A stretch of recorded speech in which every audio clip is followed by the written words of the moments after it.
Voilà, j'allais dire les décisions qui ont été donc prises donc à Conakry. Alors, avant donc de commencer là, comment vous vous portez, comment vous vous sentez Oui, aujourd'hui? je me sens bien, oui, je me sens bien. Voilà. Il y a une Je me question que porte j'avais bien. vous poser. Ça fait pratiquement, on sent un peu la pression de votre parti, la pression donc de votre coalition, la pression de la communauté internationale, la pression du gouvernement un peu sur vous, la pression même, j'allais dire, de votre famille. Où trouvez-vous certainement les ressources nécessaires pour résister tous les jours? Dans mes convictions, je sais que je me bats pour des valeurs, je me bats pour mon pays, je me bats pour éviter que notre pays ne retombe dans une dictature, je me bats pour le triomphe de la démocratie, de régler des principes de l'état de droit, je me bats pour l'unité de notre pays, je me bats vraiment pour qu'il y ait une Guinée unie, prospère et régie vraiment par les principes et les règles de l'état de droit. Merci beaucoup, M. Dalen Diallo. Alors, nous allons aller un peu, on vous a vu ces derniers temps donc à Paris avec M. Lassana Conté. Certaines personnes disent que vous étiez donc allé pour expliquer un peu la situation sociopolitique donc à Conakry. Alors, d'autres observateurs disent que les autorités donc françaises vous auraient donc instruit d'engager donc les débats, les négociations à Conakry sans condition. Alors, qu'en est-il réellement? Est-ce que vous pouvez confirmer cela? Qui a donné beaucoup plus de précision. Bon, il est vrai que la communauté internationale s'est impliquée pour que le dialogue soit relancé. Les autorités françaises ne sont pas restées en reste dans cette démarche pour amener la classe politique à se retrouver autour de la table et de discuter des divergences qui les opposent. C'est ainsi que, bon, je pense qu'ils sont réussis à obtenir de M. Alpha Condé le principe de relancer le dialogue. Sans condition ni sujet tabou. Oui, on l'a dit, il y a eu un communiqué de Mme Ashton de l'Union européenne qui a demandé à ce que le dialogue suive sans question tabou ni préalable. C'est ainsi que M. Saïd Zinit a lancé un appel à la mouvance et à l'opposition pour la relance du dialogue le lundi, c'était le lundi 3, je crois, oui, le lundi 3. Et nous nous sommes retrouvés là, nous avons quand même demandé au préalable, avant que le dialogue ne souffle, à ce qu'il y ait un ordre du jour. Bon, nous sommes venus avec notre proposition à cet égard, donc nous avons proposé que le dialogue s'ouvre sur les 3 questions qui avaient été retenues lorsque le facilitateur des Nations Unies avait été désigné, lorsque M. Alpha Condé a désigné de saboter le dialogue et dire qu'il n'en avait pas besoin et qu'il convoquait les électeurs au 30 juin. Donc, il y avait ces 3 points, qui étaient les suivants, la situation de WMAT, le recrutement d'un nouvel opérateur en lieu et place de WMAT Sabari pour la mise à jour du fichier électoral. Il y avait le vote des Guinéens de l'extérieur, il y avait le fonctionnement de la CENI. À l'époque, on s'était rendu compte depuis fort longtemps que cette CENI-là ne fonctionnait pas conformément à son règlement intérieur, conformément au code électoral. Ça avait été une source de préoccupation de la classe politique. Donc, à ça, nous avons ajouté un 4e point, le nouveau chronogramme des élections. Donc, nous avons remis cette proposition à M. Saïd Zinit, à M. le Premier ministre, qui était là d'ailleurs à l'époque, et ils nous ont donné du temps pour examiner cette proposition, et finalement, ils ont accepté que le dialogue s'ouvre sur ces 4 points à l'ordre du jour. Marc Sabari, vote des Guinéens de l'extérieur, fonctionnement de la CENI et nouveau chronogramme des élections. Je dois rappeler qu'on était déjà en pleine campagne puisque le président de la République avait pris un décret pour ouvrir la campagne pour les législatives qui devaient se tenir le 30 juin. Et les électeurs étaient déjà convoqués pour cette date-là, pour l'expression de leur suffrage dans le cadre donc, de ces élections législatives. Et le mardi, on a décidé donc d'ouvrir le dialogue. Le mardi, nous sommes venus, mais avant, on s'est rendu compte qu'il restait quand même des prisonniers politiques, des prisonniers arrêtés, disons, à l'occasion de nos manifestations. Et on a dit qu'on ne pourrait pas donc ouvrir le dialogue le mardi sans que ces prisonniers-là ne soient libérés. Parce que c'était un principe. On a dit non, il n'y a pas de conditions, il n'y a pas de préalable. On dit oui, mais ça fait partie des mesures d'apaisement indispensables à la tenue d'un dialogue serein. Voilà, et que nous souhaiterions que ces détenus soient libérés. C'était d'autant plus légitime qu'il y a des criminels qui avaient abattu les pauvres manifestants et parfois même à leur domicile n'étaient toujours pas arrêtés. Donc, le gouvernement a pris des engagements et mercredi, on s'est rendu compte que 42 avaient été libérés entre le lundi et donc le mercredi matin. Il restait une dizaine dont le statut n'est pas précisé. Et la justice disait que c'est des gens qui ont été arrêtés en dehors des manifestations et qui n'étaient pas concernés par les marches, même si nous les avions sur notre liste. Bon, on a décidé de clarifier très rapidement le statut de ces gens-là, mais en attendant, compte tenu du fait que 43 avaient été libérés en 48 heures, nous avons considéré que on pouvait commencer le dialogue. Le dialogue a commencé et les premiers jours ont consisté à décliner les arguments qui défendaient les positions respectives du pouvoir et de l'opposition sur ces 4 questions. Très rapidement, on s'est rendu compte que la CENI ne fonctionnait pas bien. Et des commissaires même de la CENI sont en salle venus dénoncer les dysfonctionnements. M. Mamadi Condé, le représentant du PM, a à cet égard illustré le mauvais fonctionnement de la CENI en donnant vraiment des exemples édifiants. Et Hadjabia aussi, qui était là, n'a pas manqué d'illustrer éloquemment et fortement les dysfonctionnements au niveau de la CENI depuis que Bakary Fofana en a pris la direction. Et puis, on a parlé des Guinéens de l'extérieur, on a sorti le code électoral, la constitution, ça a été lu et très rapidement, tout le monde était unanime que notre droit, en tout cas la loi fondamentale et le code électoral, donnaient le droit à nos compatriotes vivant à l'étranger de participer au scrutin de liste à la proportionnelle autant et à l'élection présidentielle. Donc, il n'y avait pas de débat possible, les textes étaient clairs. Et finalement, le pouvoir, la mouvance, disons, a reconnu. Et très rapidement, ils ont accepté le principe donc, que les Guinéens de l'extérieur votent. En ce qui concerne la CENI, on a décidé de la mise en place d'un comité de veille qui comprendrait des représentants de l'opposition et du pouvoir. Et ce comité serait présidé par un magistrat issu de la Cour suprême. On est revenu sur la question centrale de Wemark. On a débattu tout, on a rappelé que l'opposition refuse cet opérateur en raison d'abord des conditions de son choix, parce que jamais M. Alpha Condé n'a indiqué aux Guinéens pourquoi il a renvoyé la SAGEM, et nul ne sait dans quelles conditions exactement le Wemark Sabari, le couple a été recruté. En tout cas, il n'y a pas eu d'appel d'offres, il n'y a pas eu de cahier de charge. Et on n'a jamais expliqué les Guinéens les raisons pour lesquelles le choix a porté sur cet opérateur. Alors qu'il y a des textes de loi, il y a le code des marchés, il y a l'éthique en matière électorale qui commandait que l'opérateur chargé de la mise à jour du fichier et de la gestion informatique de ce fichier soit recruté dans la transparence, d'abord pour respecter la loi, mais pour rassurer aussi les compétiteurs qu'il n'est pas là au service d'une des parties. Donc tout cela a été rappelé, c'était indéniable. Et puis il y a eu des suspensions de séances. Et puis la communauté internationale s'est retrouvée. Elle a rencontré les principaux leaders de l'opposition.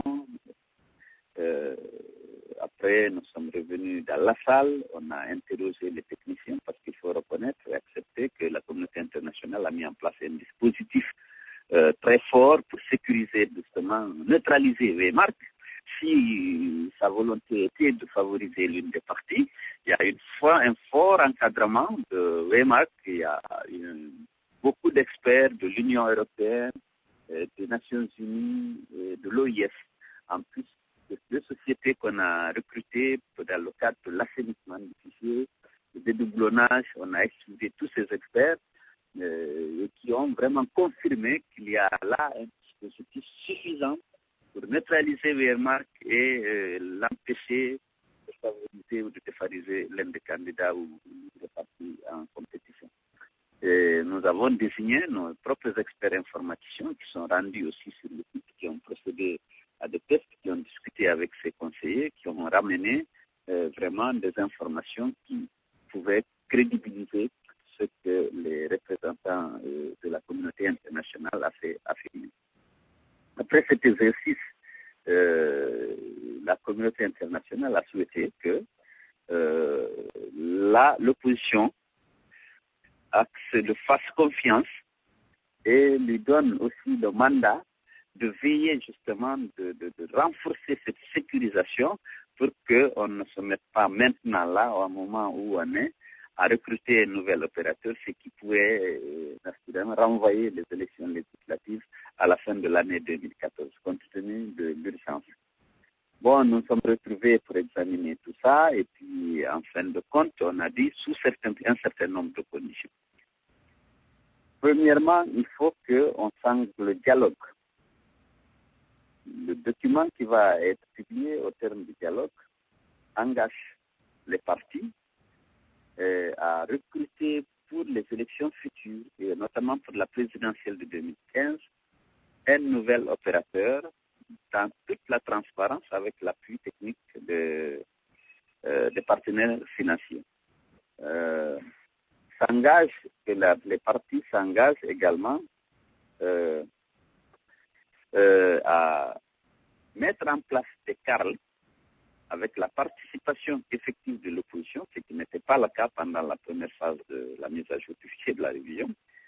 Donc, on ouvre les CARL avec la participation effective de l'opposition et qu'on engage, qu'on rouvre la révision pendant une période permettant une période à déterminer pour que les militants de l'opposition puissent se faire recenser. Parce que, comme vous le savez, l'opposition avait boycotté non seulement les CARL, mais également la révision. Nous n'avons pas participé à cette révision. C'est bien que le fichier qui existe aujourd'hui, c'est en dehors, en tout cas, des militants de l'opposition qui avaient acquis entre-temps le droit de se faire enrôler. Donc, nous avons dit que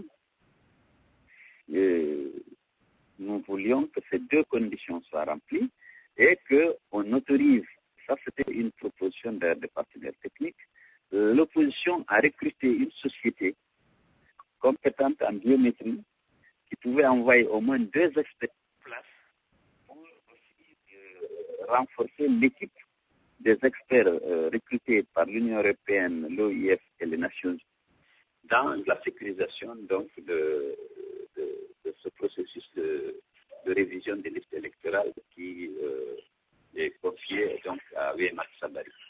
Ils nous ont rassuré que Wémar Sabari ne s'occuperait pas de la collecte, du traitement et de la centralisation des résultats de vote et que son rôle se limiterait désormais exclusivement à la mise à jour du fichier, c'est-à-dire à la révision des listes électorales. Et nous avons aussi proposé que dans ce cadre que le gouvernement s'engage à diligenter des enquêtes sérieuses pour identifier les auteurs et les commanditaires des crimes qui ont été commis lors des manifestations pacifiques et de traduire ces auteurs et commanditaires devant les tribunaux.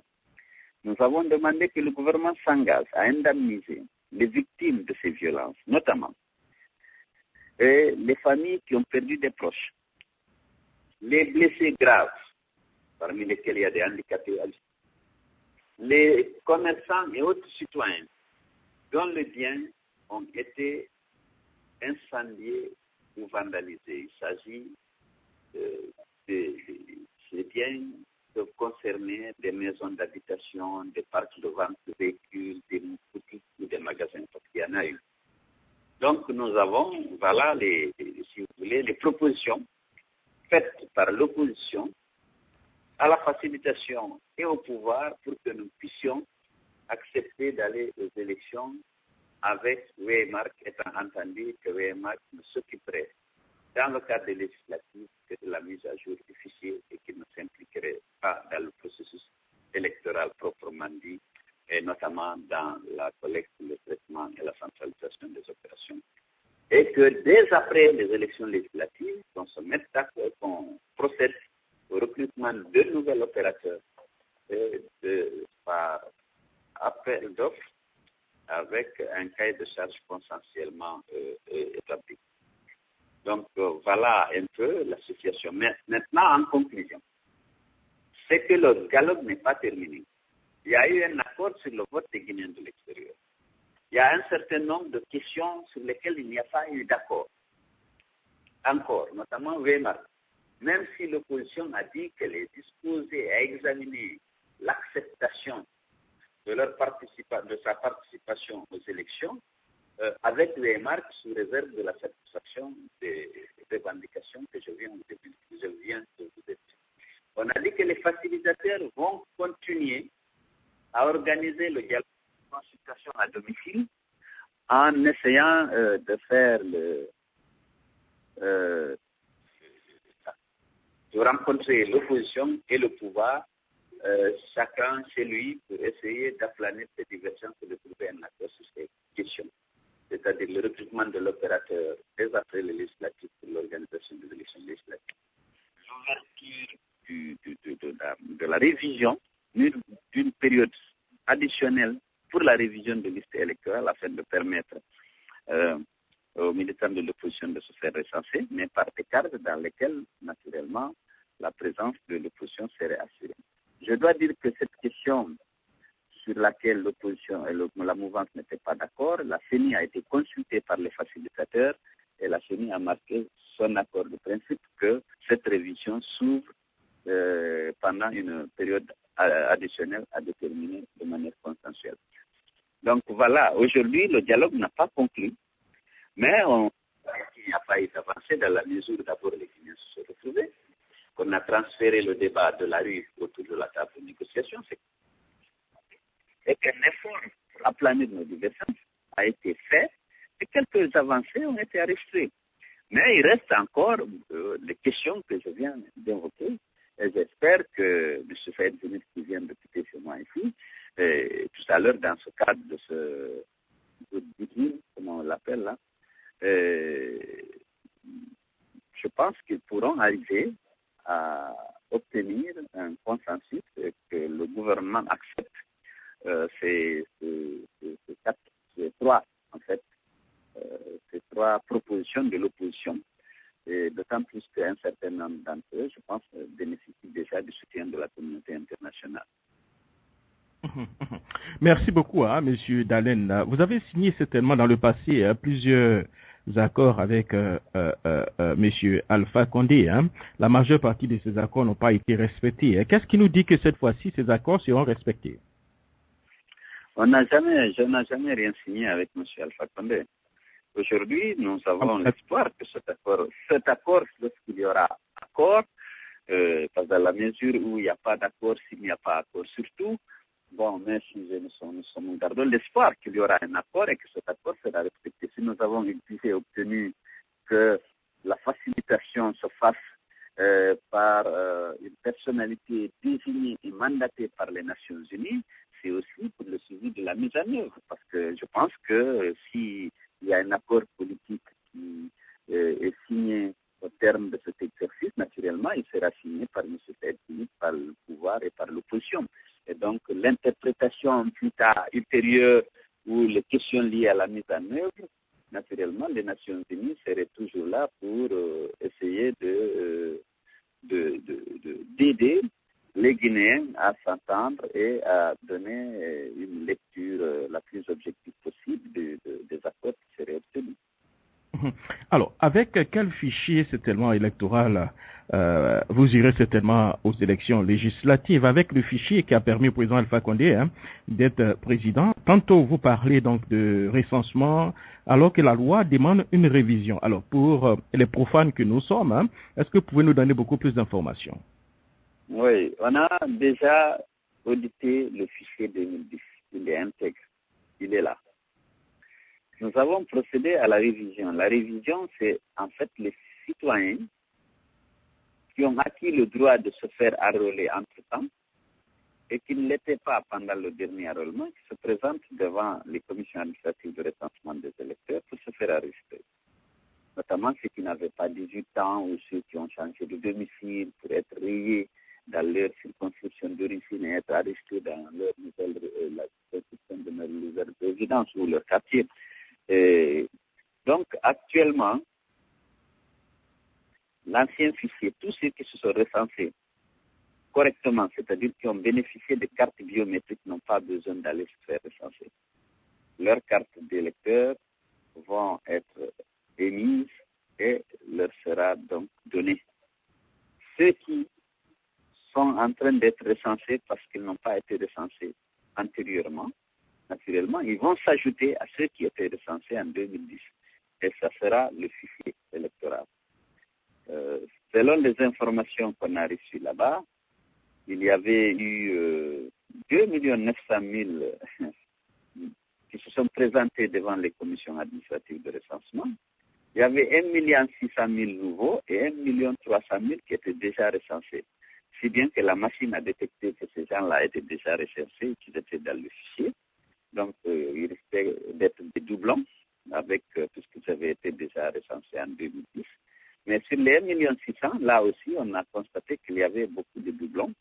Et donc, actuellement, il resterait 1 300 000 en fait, valablement recensés avant la deuxième phase de déboulonnage qui aura lieu à Bruxelles dans les ateliers de la société ZS, puisque quand même la communauté internationale, lorsqu'elle affirme qu'elle a mis un dispositif de sécurisation, il faut le dire qu'il y a un dispositif, comme on le dit, exceptionnel, on a vérifié.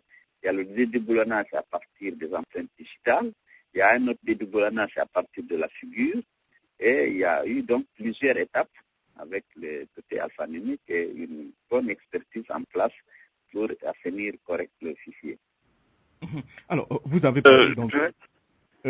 parlé donc de 3 entreprises tout à l'heure, à savoir donc Wemac, Sabari et puis Zetex. Ces 3 entreprises ont quand même assez de difficultés un peu partout. Je crois que la société, comme vous le mentionnez tout à l'heure, Zetes, c'est une société qui doit passer en justice en Belgique pour les mêmes erreurs en République du Congo. Nous avons donc M. Diallo Telli en ligne, avec qui a fait beaucoup donc de recherches par rapport à ça. Peut-être qu'il va vous poser une question par rapport à ce point précis. M. Telli, allez-y.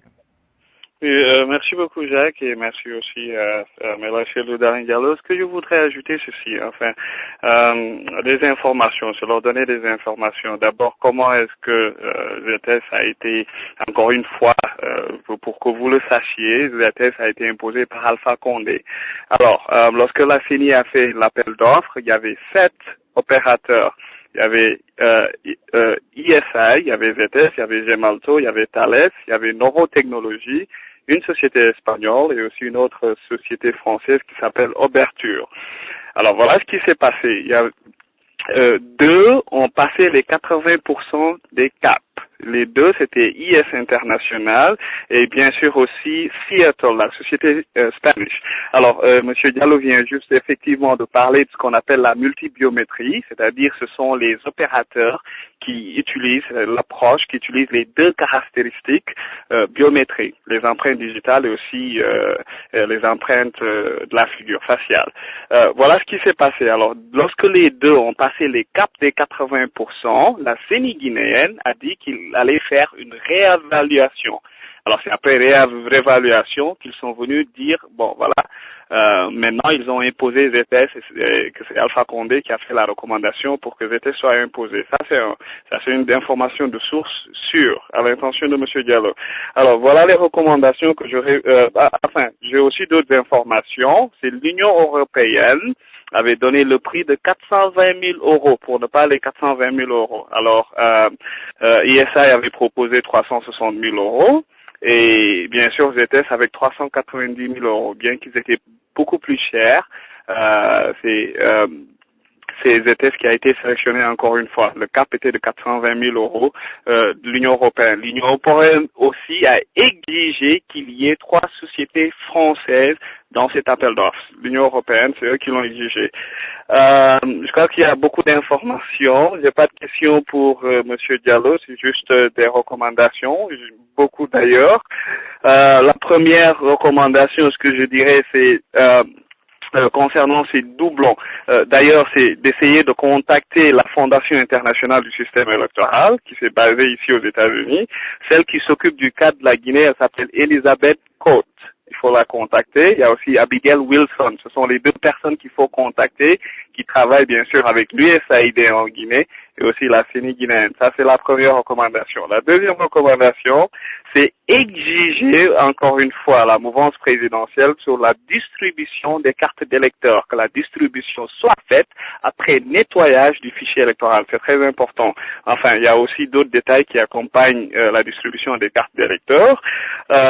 Toujours concernant les recommandations, c'est bien sûr c'est exiger qu'il y ait un autre opérateur qui va venir une contre-expertise d'opérateur qui va vérifier le travail qu'a fait ZS concernant les doublons. Et bien sûr aussi, ZS a fait beaucoup d'erreurs au Togo et aussi en République démocratique du Congo. Il y a eu des doublons. Par exemple, ici, en République démocratique du Congo, lorsqu'ils ont fait le travail du doublon, il y a eu plus de 119 000 doublons. Et concernant les fichiers électoraux, lorsqu'ils ont utilisé les kits, les non-congolais se sont retrouvés dans les fichiers électoraux togolais. Et bien sûr aussi, il faut que l'opposition demande l'annulation de toutes les révisions électorales, en tout cas toutes les opérations qu'a eu à faire la CENI et recommencer tout à zéro. Voilà pour le moment les recommandations que je puisse faire. Merci beaucoup Jacques et bonsoir et là c'est tout. Merci beaucoup, hein, Monsieur Diallo. Vous avez eu le privilège de participer au déploiement de l'appel d'offres. Vous avez beaucoup d'informations que je n'ai pas. Moi, je n'ai pas participé. Je ne sais pas comment l'appel d'offres, si ça se passe. Vraiment, ce serait déplorable. Alors, Monsieur Diallo, on vous entend difficilement. Des informations complémentaires.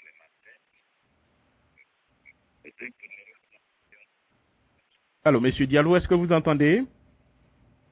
Quelle mesure les trucs parce qu'il y a tellement d'informations contradictoires. Je ne sais pas, il a eu le privilège de participer.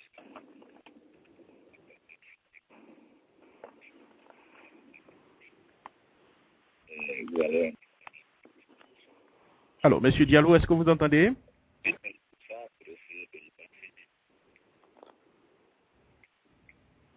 Allô, oui. Voilà, je crois qu'on vous entendait difficilement. Hein. Je crois que là, ça va un peu. Allô? Ok, d'accord. Peut-être que j'avais un peu éloigné le téléphone. Voilà, c'est ça, exactement. Voilà, Alors, donc, c'était un peu des recommandations. Je disais que, bon, c'est quelqu'un qui a sans doute participé ou qui a reçu un compte-rendu de quelqu'un qui a participé à l'élaboration du dossier d'appel d'offres et au déploiement des soumissions qui ont été reçues. En tout cas, il semble disposer d'informations précises. Maintenant, il faut vérifier si elles sont fondées. Bon, parce qu'il y a toujours beaucoup d'informations qui sortent et qui ont des rumeurs parfois qui sont transformées en réalité, mais nous allons nous fonder sur ça pour essayer de mener nos investigations. Merci beaucoup à M. Diallo et aussi les recommandations de notre ami M. Telly qui fait un travail remarquable depuis 6 mois par rapport donc à ces opérateurs. Alors, on reviendra certainement un peu à vous tout à l'heure. Alors, M. Diallo, il y a une autre question que j'avais vous poser par rapport un peu, j'allais dire la cohésion au niveau donc des partis politiques. On a vu un peu donc les sorties donc de M. Mokhtar Diallo et aussi donc du bloc libéral. Alors, certaines personnes disent qu'ils n'étaient pas certainement au même degré d'information que vous. Alors, est-ce que vous pouvez certainement lever un peu l'équivoque? Qu'est-ce qui se passe réellement avec les autres membres de l'opposition? Non, écoutez, je ne sais pas, je considérais que par rapport aux détenus, enfin, dont la libération a été exigée par l'opposition, j'ai estimé qu'ils n'étaient pas au courant. Parce qu'on a libéré quand même entre lundi et mercredi 43 détenus.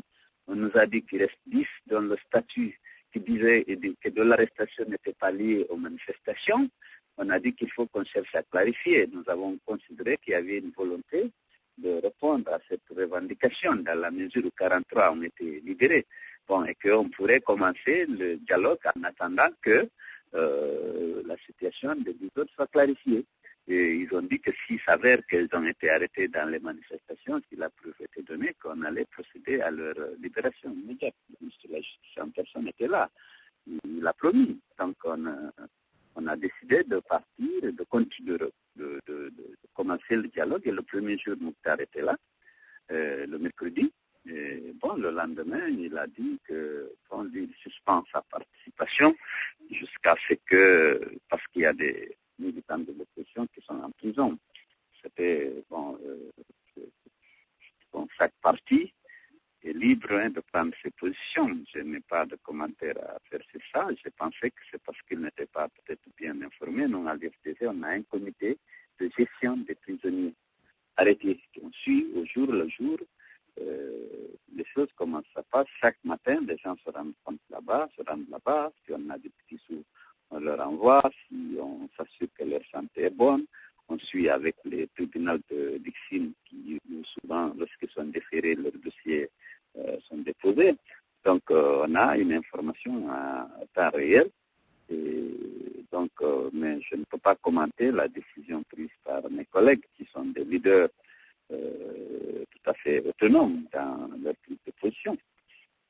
Mais la contestation n'est pas seulement au niveau donc de l'opposition, même au niveau donc de votre parti politique. Certaines personnes aussi contestent un tout petit peu cela. Vous avez certainement suivi M. Bahouri sur les GG, qui a pris pratiquement un peu à contre-pied un peu donc les négociations. On a parlé un peu donc de la trahison, puisque vous aviez dit que vous n'irez jamais aux élections avec Wemack. Alors, que pouvez-vous répondre certainement aux personnes qui restent un peu sceptiques encore? Bon, écoutez, vous savez, les malentendus, les divergences avec Bahouri n'ont pas commencé ici.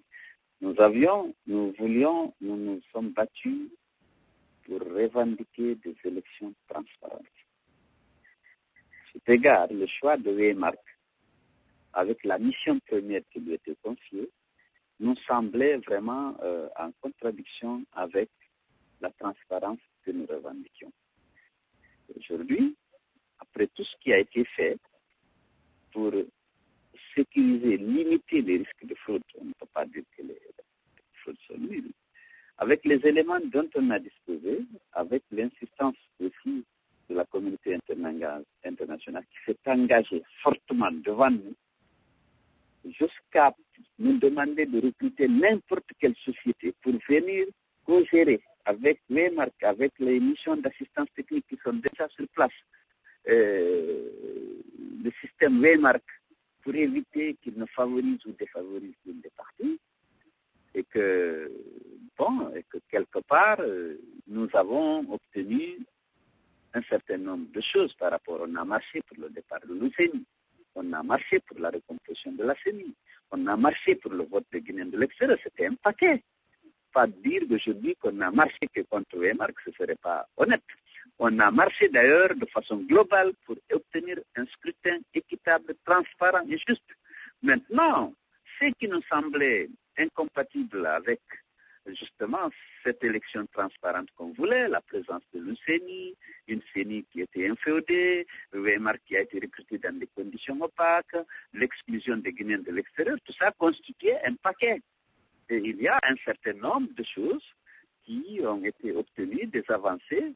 On a dit que sous réserve que nous pourrions accepter d'aller à ces élections avec Wemack ne s'occupant pas du traitement des résultats, Wemack s'occupant exclusivement de la révision, et celle-ci étant faite avec la participation de la communauté internationale, qui a mis en place une forte assistance technique. On a dit, c'est la transparence que nous cherchons. Et je pense qu'il y a un minimum pour aujourd'hui, si les dernières questions sont traitées comme il se doit, et je pense qu'il y a lieu de faire le choix d'aller aux élections au lieu de dire qu'on va les boycotter ou les empêcher. Voilà ce que j'ai dit, en toute responsabilité, sachant que vouloir les empêcher coûtera cher. Sachant que si on continue à être des vies humaines, on a 43 victimes dans ce match-là. Si on a dit, M. Bahouri dit qu'il ne faut pas aller au dialogue avec Alpha, si on peut aller défendre nos revendications autour de la table, montrons qu'on ne privilégie pas la rue. Maintenant, et défendons avec les arguments nos revendications. C'est ce qu'on a fait. On a pu obtenir au cours du dialogue que le vote des Guinéens de l'extérieur, c'est une question de principe de droit. Le poids des Guinéens de l'extérieur dans le fichier est réellement faible, c'est 3% pratiquement des électeurs. Mais nous partions pour l'exercice par les Guinéens, des compatriotes de leurs droits. Ça veut faire 2 ou 3 députés, au maximum 2 députés sur la liste nationale à la proportionnelle. Mais nous avons estimé que les restrictions ne se justifiaient pas dès lors qu'il y avait eu un accord politique en mars 2008 qui donnait la possibilité aux Guinéens de l'extérieur de participer au scrutin de liste à la proportionnelle lors des législatives qui étaient en préparation à l'époque par le fait général Lansana Conté. Donc, je pense qu'on ne s'est pas battu pour rien, tout ça, ce n'est pas juste. On s'est battu pour obtenir, il y a eu des avancées. L'UCN est parti, même si Bakary est pire que l'UCN, mais on avait fixé un objectif à l'époque que l'UCN organise. On a demandé la recomposition de la CENI, elle a été recomposée, même si ce n'est pas de manière transparente, puisque la parité qu'on revendiquait, on ne l'a pratiquement pas obtenue. On a demandé que les Guinéens de l'extérieur votent, ils ont voté. Je pense que si on accepte, puisque Weimar quand même a été recruté frauduleusement dans l'illégalité, si maintenant, après ces législatives,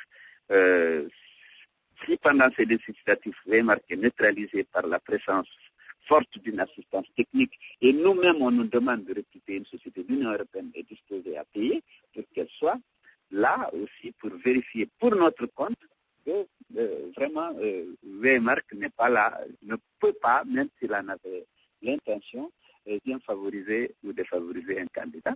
Je pense que pour qu'on sorte de la crise et qu'on avance, il était bon de prendre cette position. Alors, voilà. Vous semblez un peu assez confiant par rapport un peu à ces négociations. Alors, l'autre question, je voudrais certainement avoir beaucoup plus de précision. Non, je vous dis que je ne suis pas confiant. Je suis un homme prudent. Mais écoutez, il y a des choix à faire. Vous êtes devant un choix parfois difficile. Ou on continue les manifestations avec ce qu'elles comportent de douleur, de frustration, ou on essaie de trouver une solution de compromis pour que on puisse aller aux élections. Et on essaie de se battre pour ne pas laisser Alpha Condé seul aller à ces élections et prendre avec l'appui éventuel de la communauté internationale le contrôle du Parlement. Et puis, il y a les élections communales qui arrivent. Il ne faut pas qu'on laisse au RPC de prendre l'Assemblée. Il a déjà l'administration, il a déjà les forces de l'ordre, il a tous les atouts que vous connaissez. Dans notre combat pour l'avènement de la démocratie dans notre pays, il faut qu'on soit présent quelque part. Si on le laisse, on boycotte les législatives, on boycotte les locales. On ne sera pas dans les districts, on ne sera pas dans les CRD, on ne sera pas dans les communes rurales, on ne sera pas à l'Assemblée nationale. Je pense que le combat contre la dictature va être plus difficile. Ce sera plus facile si on a un certain nombre d'élus comme contrôle, au moins nos fiefs, à travers les élus qu'on peut mettre en place, on pourra mieux continuer le combat et refuser justement l'instauration d'une dictature dans le pays. Oui. En d'autres termes, la politique, c'est la saine appréciation des réalités du moment. C'est bien ça. Voilà. Ok, d'accord. Alors, par rapport donc au vote des Guinéens de l'étranger, est-ce que ce vote sera soumis pratiquement un peu à ce qui se passe à Conakry, c'est-à-dire donc une révision et puis un recensement? J'ai cru comprendre que... Bon, là, c'est pas réglé. Les noms, on voulait que les Guinéens de l'extérieur soient révisés, mais le pouvoir ne veut pas. Et bon, les facilitateurs ne semblent pas vraiment... S'ils nous soutiennent dans les autres questions en cours, enfin, en tout cas, la communauté internationale, par le facilitateur, s'ils nous soutiennent dans la revendication, dans certaines revendications qui ne sont pas encore satisfaites, pour le vote des Guinéens de l'extérieur, ils trouvent que c'est légalement bon, mais l'impact risque d'être très faible, puisqu'il ne représente que déjà 3%. Bon, puis révisé, il pourrait peut-être représenter 4 ou 5%, mais ça ne va pas influencer trop, selon eux, le public continue de revendiquer que la liste des Guinéens de l'extérieur soit révisée. Mais pour le moment, il n'y a pas d'accord dessus.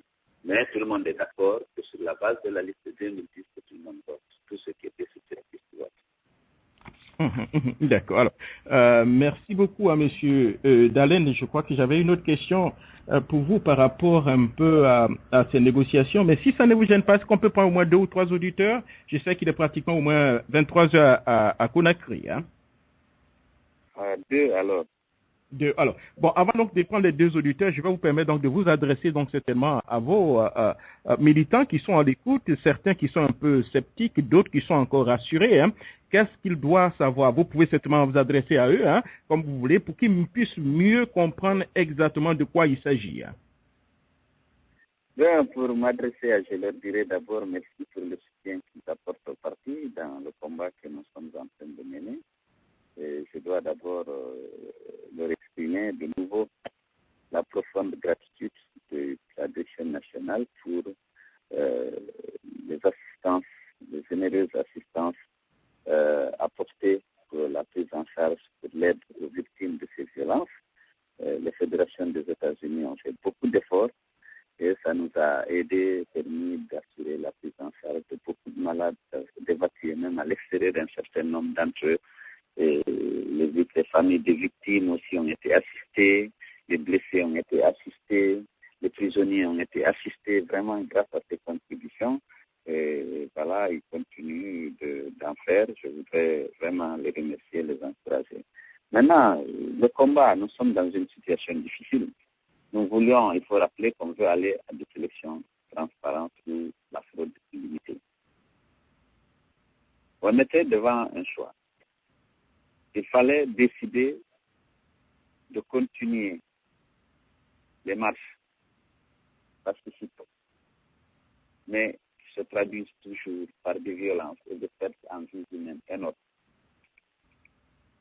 Ou chercher à minimiser les risques de fraude, à minimiser les fraudes dans le processus et aller aux élections. On pouvait aussi. On s'était rendu compte que la communauté internationale, bon, certains disons qu'elle est malhonnête, hypocrite, tout.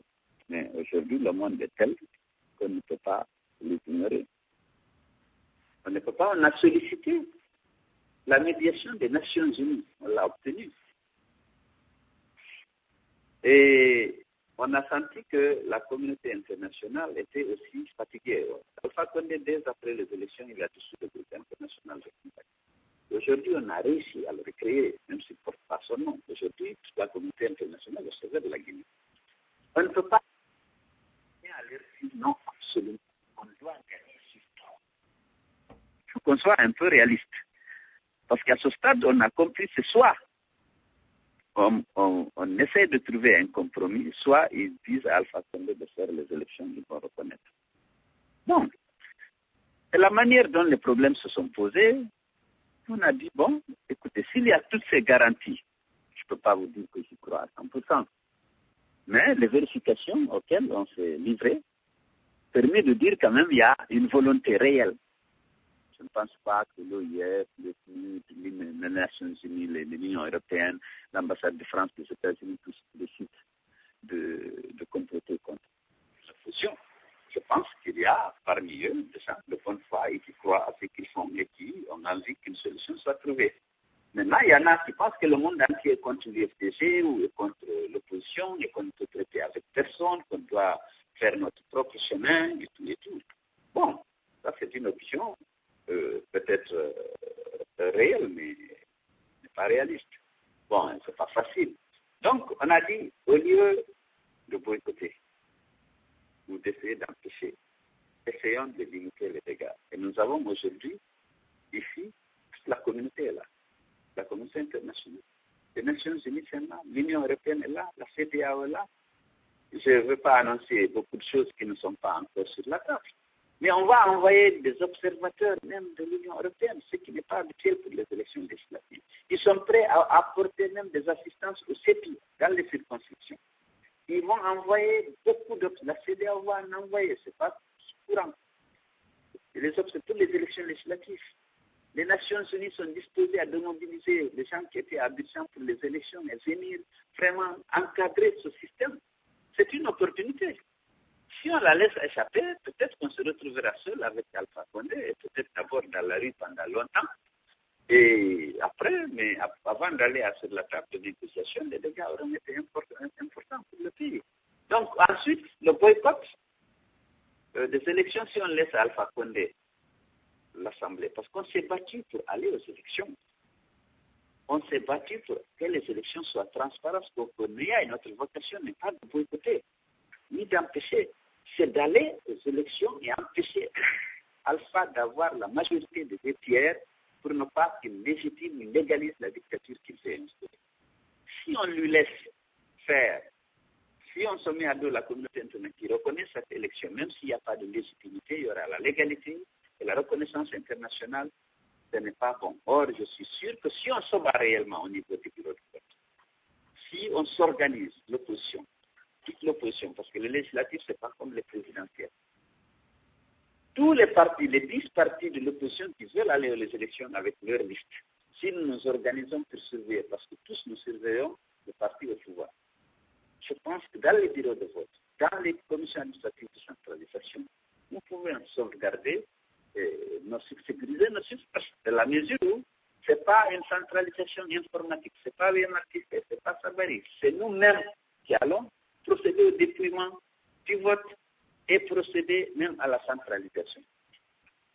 Si on boycotte les législatives, il faudrait peut-être qu'on boycotte ensemble les communales. Alors, comment on va continuer à résister à Alpha, qui aura tous les outils, tous les instruments pour instaurer sa dictature, puisque c'est velléité la subsiste.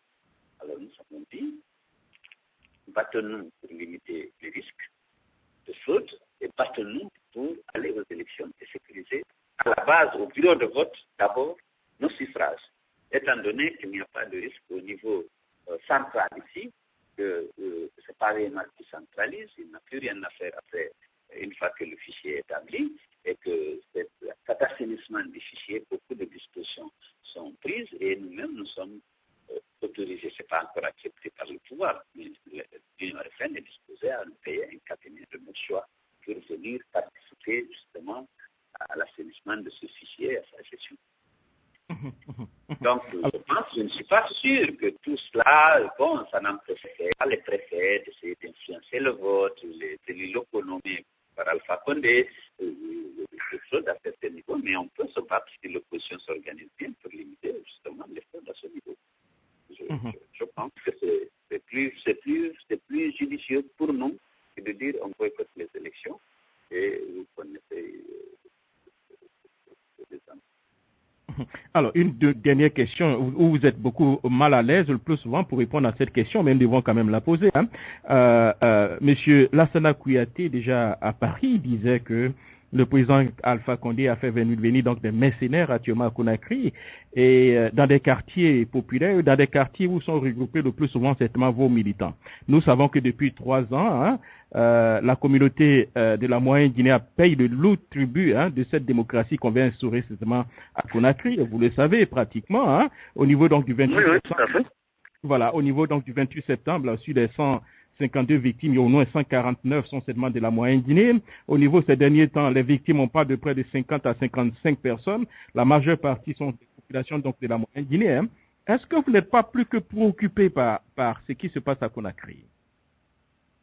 Oui, bien sûr, je suis préoccupé, ça c'est évident, et nous n'avons pas manqué d'attirer l'attention des autorités françaises sur cette discussion, ces assassinats ciblés contre les militants de l'opposition qui se trouvent être à 95 ou 98% des ressortissants de la même communauté Peul.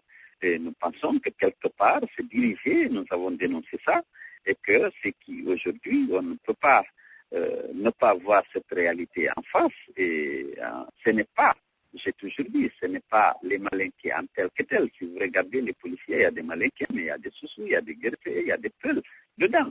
C'est la police, c'est la milice d'Alpha Condé qui procède qui se livre à ces exactions, à ces assassinats. Et je pense, compte tenu de l'impunité qu'ils bénéficient, nous sommes encouragés à continuer à faire ça. Et c'est ça ce qui constitue une préoccupation majeure, parce que lorsqu'on regarde que c'est toujours les mêmes quartiers qui sont visés par ces expéditions punitives, c'est toujours les mêmes quartiers qui fournissent ces morts et ils sont pratiquement toujours de la même ethnie. Et on sait déjà qu'Alpha Condé avait montré sa phobie entre les deux tours, lorsqu'il a incité les militants, les extrémistes du RPC à chasser les peuls de Sigiri de Koursa, et en particulier entre les deux tours, suite à cet empoisonnement bidon qu'ils avaient inventé pour justement pouvoir justifier cette chasse à l'homme organisée contre la communauté peul. Dans ce cas, c'est une réalité aujourd'hui qu'on peut difficilement taire. La coordination alpulaire a pris des positions par rapport à ça. Mais je pense que c'est pourquoi il faut arrêter Alpha Condé.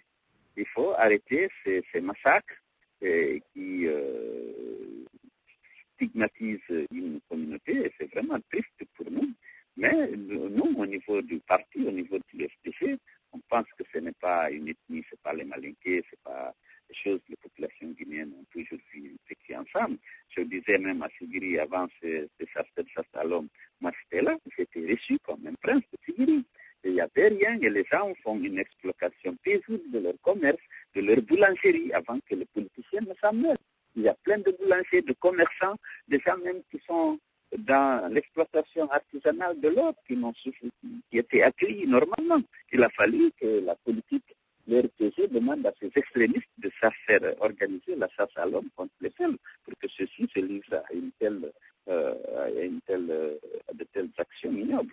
Bon, et puis, en termes de réconciliation nationale, on doit déplorer l'absence de volonté politique de la part d'Alpha Condé de rassembler les Guinéens, de se comporter comme le président de tous les Guinéens et d'éviter de continuer à diviser la Guinée par des actes ou par des propos que tout le monde connaît. C'est des choses que nous déplorons.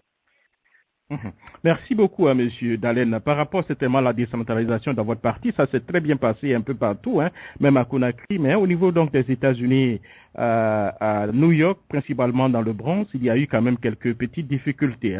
Est-ce que vous avez un appel la dernière fois à Bronx, il y a eu des malentendus dans les autres fédérations. Un appel à lancer, certainement à vos militants. Je voudrais demander aux militants de l'FDC vivant aux États-Unis, après les avoir remerciés pour leur contribution à la prise en charge des malades, à l'aide aux malades, je voudrais leur dire aujourd'hui, je souhaite qu'ils enterrent la petite hache de guerre là-bas et qu'ils sachent que nous travaillons, nous nous battons pour des valeurs que nous partageons et qui expliquent que nous sommes ensemble aujourd'hui à l'UFCC.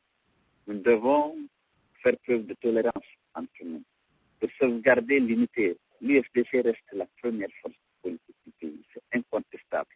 Aujourd'hui, à l'intérieur, vraiment, l'UFDC est respecté malgré tout le harcèlement dont nous sommes l'objet, les affectations arbitraires de nos militants, les licenciements parfois arbitraires, mais le peuple de Guinée fait confiance à l'UFDC. Il faut que nous soyons dignes de cette confiance parce que beaucoup croient que l'alternative c'est l'UFDC. Il faut qu'à l'intérieur du parti, qu'on fasse tous les efforts pour vraiment taire nos contradictions, pour nous réconcilier, pour parler de la même voix, pour nous respecter et pour mener le combat parce que la victoire sera de notre côté.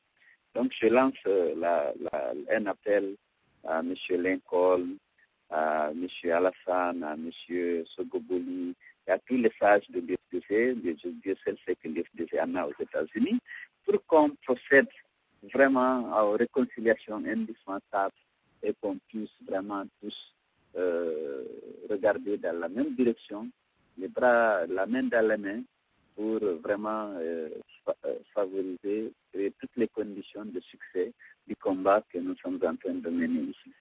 Voilà, je les remercie et je compte sur eux. Je sais que c'est des hommes, c'est des bons militants.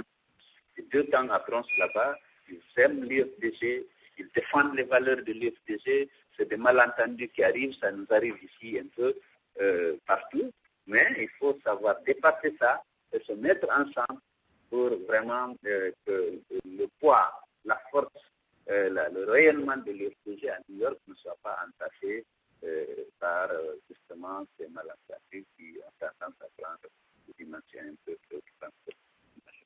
Alors, Monsieur Dalen, merci beaucoup. Une seule question qui vient de Monsieur Ousmane Ba, et puis nous allons vous libérer. Monsieur Ousmane Ba, allez-y pour votre question.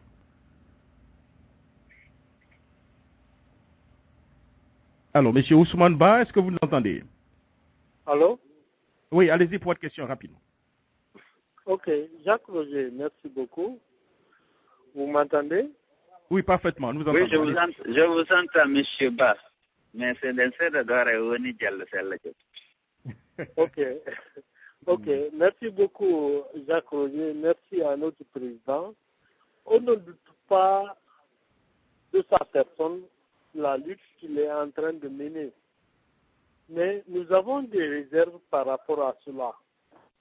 Quand au niveau de notre parti, des élections de fédérales se passent de façon bâclée, il souscrit à cela, mais au niveau national, on nous présente un agenda des élections libres et transparentes. On se pose des questions par rapport à cela. Et je vous ai appelé par rapport à ces élections. Je vous prie, pour l'amour de Dieu, pour la démocratie, vous vous battez contre un président de la République qui nous dit qu'il a fait 40 ans de lutte politique pour voir une Guinée démocratique, qui ne le respecte pas. N'essayons pas d'aller dans ce sens. Si on n'a pas de démocratie au niveau de nos partis politiques, comment on peut dire aux gens de sortir pour défendre une élection législative libre et transparente? Allons-y à la question. Je ne comprends pas cela. Ici à New York, dans le Bronx. La question, Monsieur Ba, on n'a pas de temps. La question, s'il vous plaît. La question, c'est quoi? Monsieur Diallo, comment vous pouvez réconcilier une élection législative libre et transparente au niveau de notre pays, alors qu'au niveau de notre parti, on ne peut pas organiser des élections au niveau de notre fédération de façon transparente?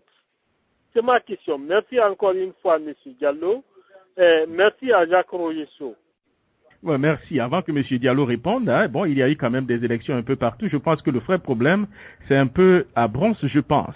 Alors, M. Diallo, allez-y.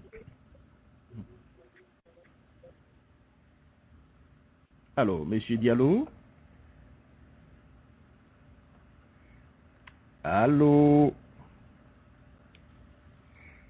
Alors voilà, je pense que nous avons momentanément perdu donc M. Diallo. Nous allons donc l'avoir tout à l'heure pour la conclusion. Voilà, alors nous allons permettre donc certainement donc de réagir. On n'a pas eu donc le temps donc de conclure. Nous avons perdu